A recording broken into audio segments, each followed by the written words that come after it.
I've been wanting to say this for a while and wasn't sure exactly how I would do it because invariably people would take it the wrong way. And not that I care about people taking it the wrong way. I just don't want to violate my own rules in terms of saying what I wish people wouldn't say during times of tragedy. I always want to talk about fact. I want to talk about evidence. I don't want to talk about the way people look and people's facelifts or how they've changed. That's just, I mean, that's okay. It's not me. It's low-hanging fruit, and low-hanging fruit can be fun, but I want to stay away from that. But in the matter of Erika Kirk, there's something that is different. What I'm about to say is not about the way she looks, but the way she acts, her affect, her stagecraft, her demeanor, the way she's coming across. And I'm hearing more people than I ever have who are saying, this woman's a phony. I don't believe her. Why is she acting like that? This is a grieving widow, etc., etc., etc. And you know you've heard it too. You might have even said it. I've said it. I don't understand. And it's not that you have to grieve in a particular way, but this transcends this. Look, let's just assume a couple of things here. First, we're adults. We've been around the block. We know just in life when people are acting in ways that are consistent with what they are saying and the like. So don't be afraid of saying the obvious.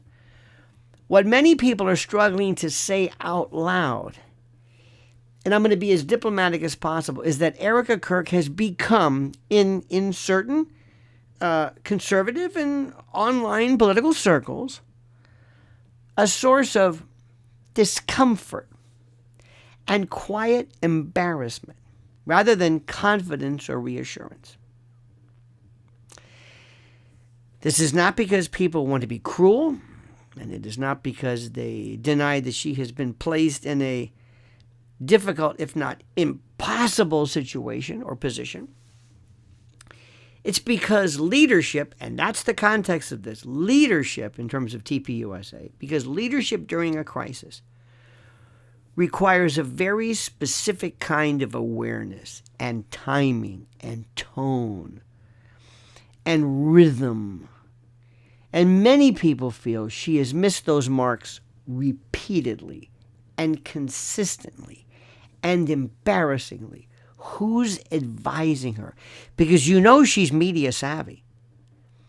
And media savvy is critical. If you want to get the message across, you have to convey it, not just in words, but in the way you say it, in what you exude, in the feelings that you inspire. You know, there's an old rule, an old adage, I guess, in public life, that when something serious happens, especially something violent or shocking, as is the case of the assassination of Charlie Kirk, the people closest to it are judged less by what they say than by how they say it and when they say it.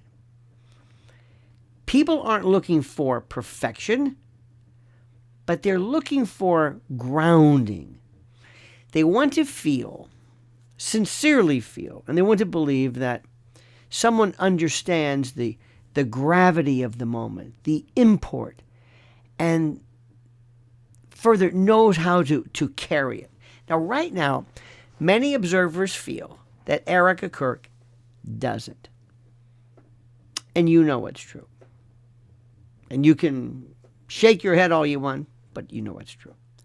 The criticism isn't that she lacks intelligence or education. It is not that she lacks credentials, by no stretch of the imagination. It is that she appears tone deaf to the emotional temperature of the room. When people are unsettled, when people are confused, when people are angry, they expect clarity and restraint. Instead, what they believe they're seeing in this particular case is this kind of a polished messaging that feels premature, performative or performance-based, inauthentic, synthetic, detached from what ordinary people are actually worried about. That's what people are saying. And who is advising her? I have no idea. This is where the idea of stagecraft comes in. Stagecraft is not manipulation. It is awareness. Ronald Reagan knew it. Trump knows it. It is knowing when to step forward and when to step back. It's understanding that sometimes, a lot of times, sometimes saying less carries more weight than saying more. Many critics have suggested, and many critics and people believe, that Erika Kirk hasn't grasped that balance. They feel she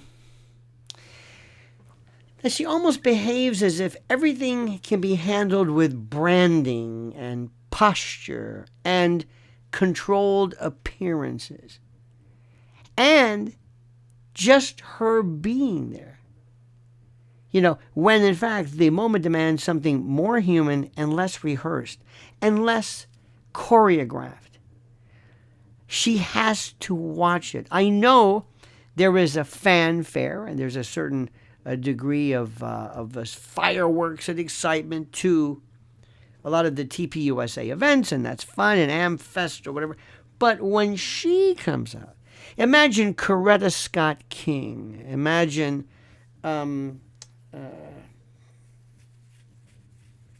Jackie Kennedy to an extent. When you now are in the role of someone who is the leader, who is almost the mother, who is helping people feel and absorb how to grieve. It's as though the pre-assassination Charlie Kirk era of Erika has never been supplanted. You might want to put a lot of that away.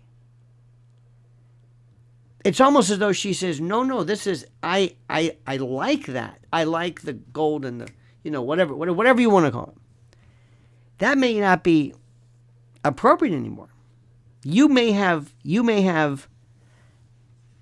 by virtue of remember, if you're not the leader of TPUSA, it doesn't really matter. You see, there's also something which is a bigger thing. The issue of trust. You see, in moments of uncertainty like this, there's a lot of kids who are really affected by this. Trust is fragile. And people really scrutinize the inconsistencies closely. They listen for what is not said as much as what is said. They're very meticulous with this. And when explanations feel incomplete or overly managed, suspicion grows, even among those who don't want to be suspicious, who love her and Charlie and everything else. There's this sense of, what are you doing? It's almost like too soon, that old comedic adage, but not in a comedy sense. That particular dynamic doesn't require wrongdoing to exist. It only requires poor communications, poor thinking, a poor appreciation, a kind of a tone deafness as to stagecraft and what people are thinking and how people are acting. Some of the ridicule that's surrounding Erika is not loud, it's not explicit, it shows up in jokes and side comments. Read between the lines. Read the memes. Look at what people are saying. Know how to read. Social media provides an absolutely incredible litmus test and a barometer and a thermometer of what people are saying. Read the online sarcasm. That kind of response is actually more dangerous, and again, more critical, but more dangerous than open hostility, because what it means is, it means people have, in essence, stopped expecting better. And that's a critical thing to understand. They're no longer outraged. They are resigned. It's behind them. They haven't forgotten. And once a leader becomes a punchline, authority, attendant authority, erodes immediately. So this is critical stuff right now. What makes this situation even more uncomfortable, if that's possible, when you look at it, when you evaluate it and analyze it carefully, is that Erika appears unaware of how she's being perceived. It's almost like she doesn't know, and I think she doesn't care. Sometimes people will say, forgive me, they will say, you don't understand. I'm Erika Kirk. I'm the wife of Charlie. I run this show. You will just understand what I'm doing. By virtue of what I'm saying, it has passed any litmus test. It is good by virtue of the fact that I'm saying it. Or if she is even aware of what's going on, she doesn't seem to adjust. And that's where sympathy enters the picture.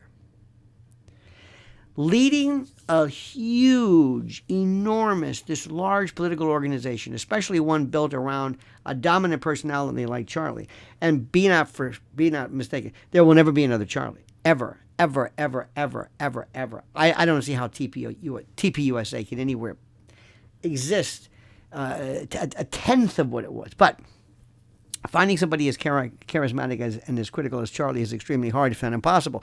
And when the central figure is suddenly removed from the spotlight, especially by crisis, the person stepping forward, the person who says, I'm going to take over, the person assuming the reins, is almost guaranteed to be compared unfavorably. That's a reality. And that comparison isn't fair, but it's inevitable. Understand how this works. This is the dynamic of groupthink, the dynamics. This is mob mentality. This is Gustave Le Bon. This is the way crowds work. And Charlie Kirk's strength was not just his ideas, but his instinct for performance. He had Charlie down. He understood the rhythm, in essence, of public outrage and concomitant reassurance. He knew when to press and when to pause. And he always seemed sincere and authentic. Many people believe Erika doesn't have that instinct. At least not yet. To be fair, at least not yet. Instead of easing tension, her appearances often seem to increase it. Online memes, the glare, those stuff it. Going after Candace Owens. I don't know what she was doing with that one. I would have handled this. I would have diffused Candace. I told you this repeatedly. I would have diffused Candace. I would have given her all, bless her heart. She means well. Now let me talk. Thank you, for Candace, for all your work. Now let me talk. Here's what we're doing. This is important. Well, Candace is saying mid-time. Okay, interesting. Now, what we're doing at TPUSA, that's the way I would do it. I would acknowledge her, I would thank her, and I would just move on. I would say, it's no big deal. Listen to me. Pay attention to me. Erika Kirk seems to make things worse. Whatever suspicions there are, she tends to increase it. Because her reactions feel out of sync with the mood of the audience.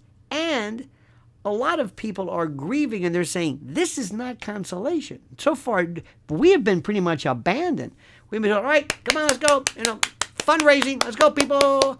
Okay, I'm going to be on TV now. I'm going to buy the book. Let's go, go, go, go, go. Come on, I'm in charge. I know that may sound cruel, but I'm giving you a very exaggerated view of what's happening. Now, another problem is that silence and overexposure are being interpreted negatively. See, when Erika speaks, many critics say she is rushing to control the narrative. Okay. When she doesn't speak, they say she's hiding. You see that? You see that duality? It's almost impossible position. Damned if you do, damned if you don't.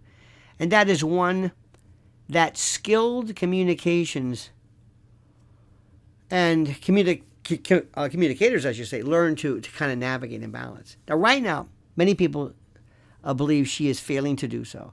And I hope she can turn that around for the sake of the organization and for the sake of people who look to her as some kind of a beacon of strength. Now, this is where Candace Owens enters the picture. And listen to me carefully. This is important. Candace is not just another commentator. I don't have to tell you that.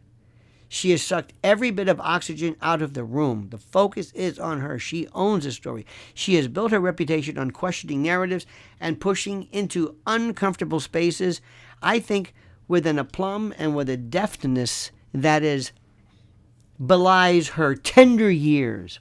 Sometimes I got to remind myself, she's a young woman, but yet she's possessed of so much savvy, it's not even funny.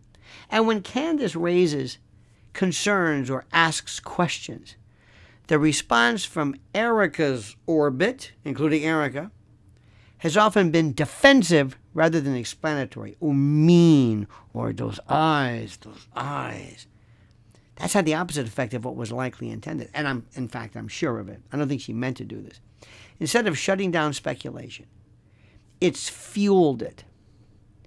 And it's inadvertent, and it's sad, and it's unfortunate, but it's true.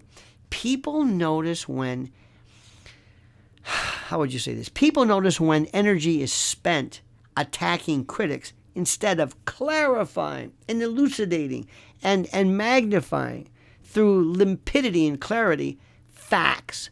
They notice when character attacks replace timelines and facts and data. They notice when legal threats are hinted at but never materialize. And now, remember, none of this proves wrongdoing, to be sure, no doubt about that, but it does create the impression of fragility rather than confidence, which she so desperately needs now.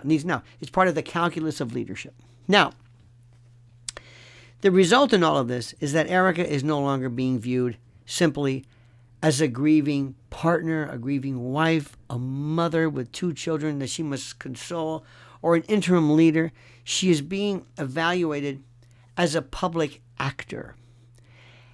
And by those standards, my friends, by those standards, many believe she is falling short. And you know it's true. You know it's true. That evaluation is happening whether she likes it or not, or whether you like it or not. Public life, being in the spotlight, does not pause for personal circumstances. Nobody gives her a timeout.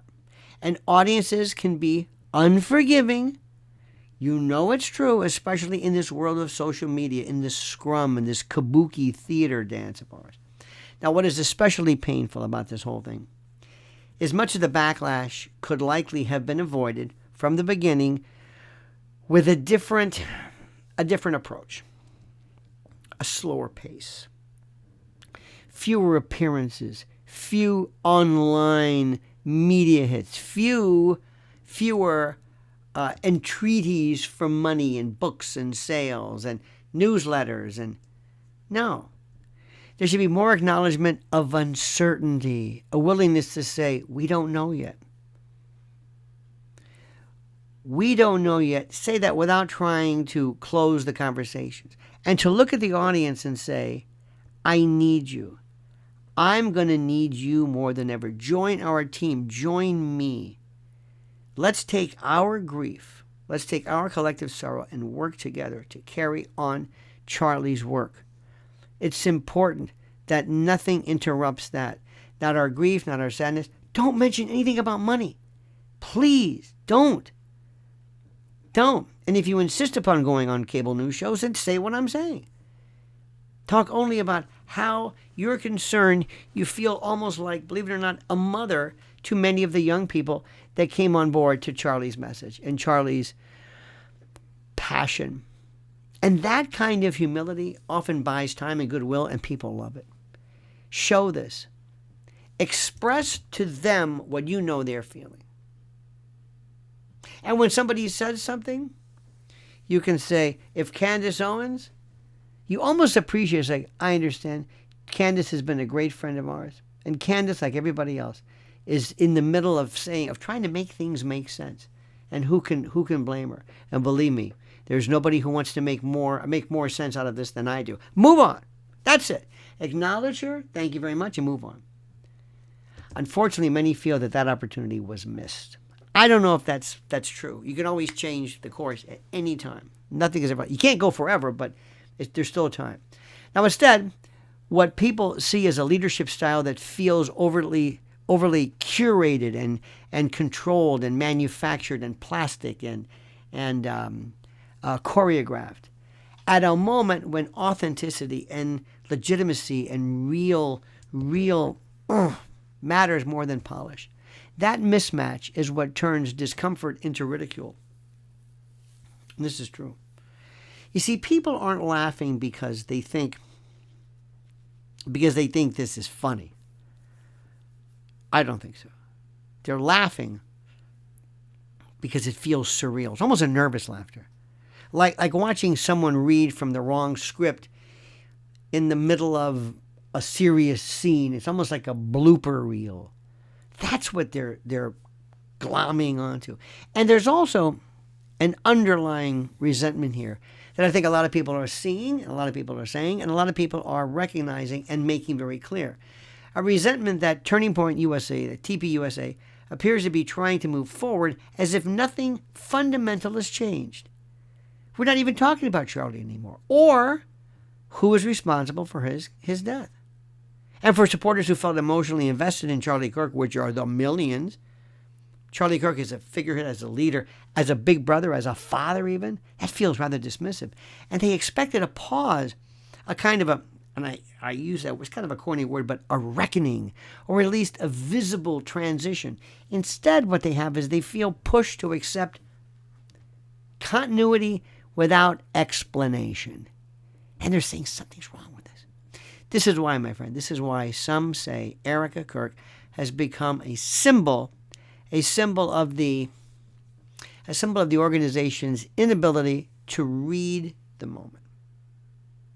She is not necessarily the cause of that failure by any stretch of the imagination, but she has become its face. And as you know, symbols attract disproportionate blame, even when the reality is far more complicated. And boy, complicated is the theme of this. So it's also worth emphasizing a couple of things, my friends. It's worth noting that none of this requires bad intent.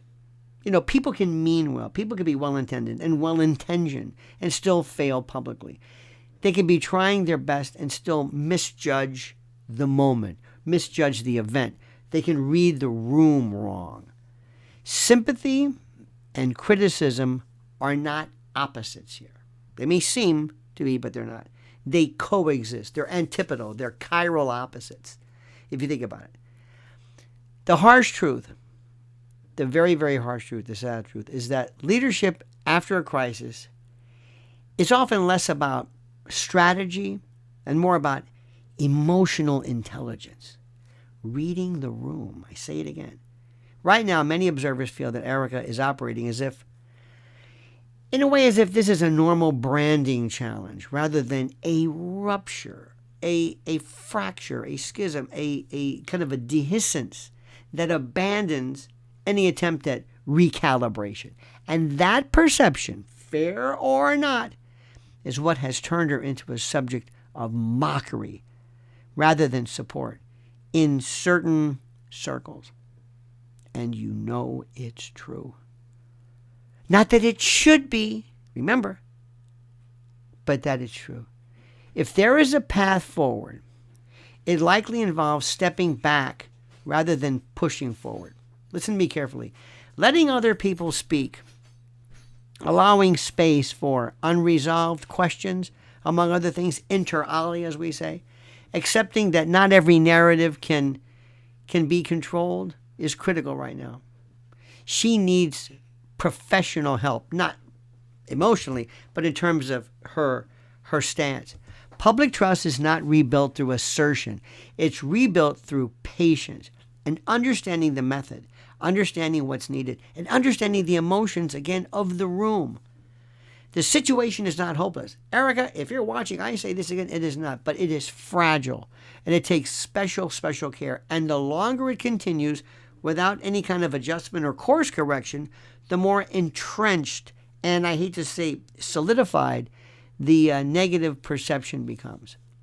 That is the quiet reality many people are reacting to, even if they don't say it directly. And that's my message here.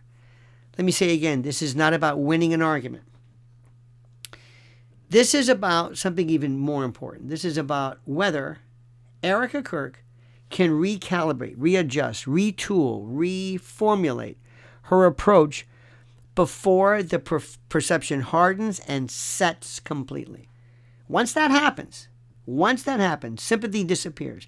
And what remains, I'm sorry to say, my dear friend, is permanent damage to credibility, both personal and organizational and professional. And that's something which is true. And again, I mean nothing but support. I want TPUSA to work. This is an important and a critical aspect.